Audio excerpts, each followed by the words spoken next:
This morning on Garda Síochána have published the Crowe Report, which has found that some members of the Roads Policing Unit are not concerned with doing an effective and professional job. The issues uncovered in the report include managers being reluctant to proactively manage their staff, supervisors assigned to road policing but not licensed to drive a roads policing vehicle, and members unwilling to do checks far from the station due to allowances. And there are other findings as well, which are quite disturbing. They are at pains to say this is not everybody. This is not generally throughout the roads policing force, but there are a significant number of people who were not afraid to actually fess up to these offences. That's right. A noticeable minority was the phrase used by the investigators who compiled this report over the last year. And indeed, as you alluded to there, one of the most shocking things they found was when they were out with these gardaí in the cars with them, the gardaí had no problem admitting to them that they didn't care about their work and even went into detail about the efforts they go to avoid doing roads policing work. So they came back with a number of really stark findings, including that a minority of roads policing gardaí are unproductive and unconcerned with doing an effective and professional job. And as you said there, their supervisors felt they were unable or afraid to intervene, and that Garda policy prevented them from managing their subordinates appropriately. Now, one of the findings, I find it quite remarkable, several instances where a supervisor said that specific roads policing unit members only went out on patrol as a pair. In other words, they like to be together. They didn't work alone, and they rarely worked alongside a different person to their chosen one. And the supervisors didn't feel empowered to break up those partnerships. Yeah, and this goes to the heart of the matter. There's really plenty of blame to go around here, from the people on the front line to the managers who are failing to implement the oversight policy, to their managers, and all the way up to Commissioner Drew Harris, who at the end of the day sets these policies and have allowed these behaviours to persist over a long period of time. And it feels like either the supervisors didn't want to or felt like their hands were tied by internal policy. In the words of the Crowe Report, managers were effectively denied the right to manage. But I mean, people get promoted to a roads policing unit without a qualification to drive an official roads policing vehicle, effectively meaning they were desk-bound. They couldn't do the job. That's right, yeah, and just one of the many bizarre anomalies identified by the Crowe Report. For example, individual gardaí were allowed get away with basically just parking up, parking their car out of sight, sitting in their car all day and coming back at the end of the day without having made a single detection, and doing this day in, day out.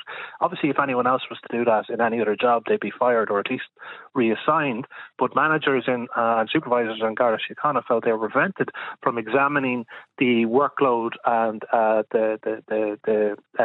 the achievements of individual gardaí, because they were only permitted to examine figures at kind of a higher level, so figures by division or district or region.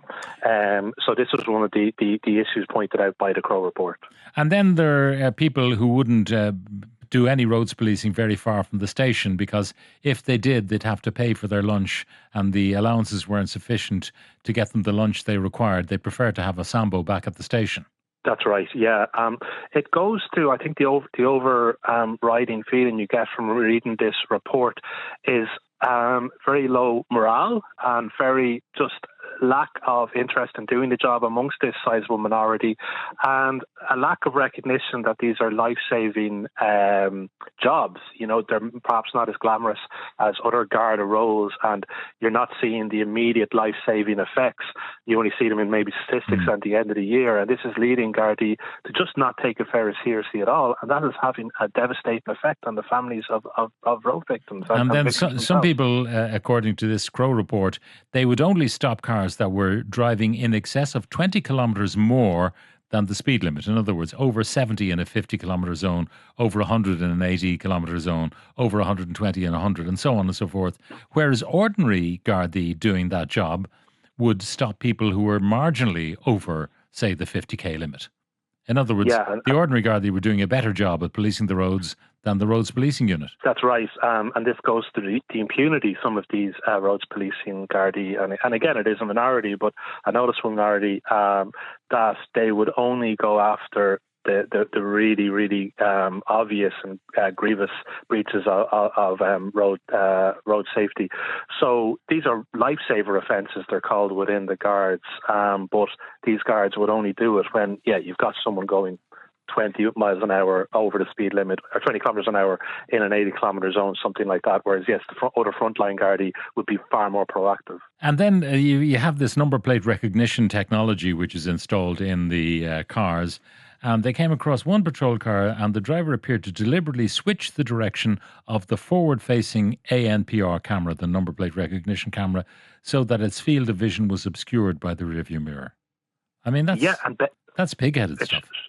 Yeah, it's unbelievable. And bear in mind, these guards are doing this while these assessors are in the car with them. So there is not even any kind of shame or any attempt to cover it up. This is basically how they approach the job every day.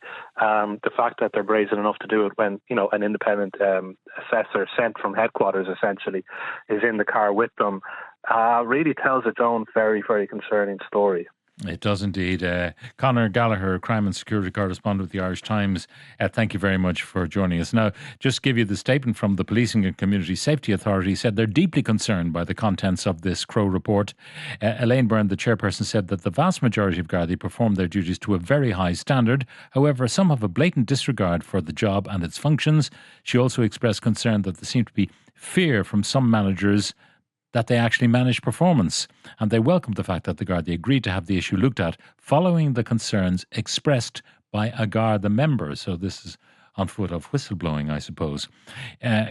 Text coming in. If these Gardaí are not prepared to do their job, they should be sacked. I know we're short of Gardaí, but there's no point in paying people for not doing their job. It appears that we're managing without them doing it anyway.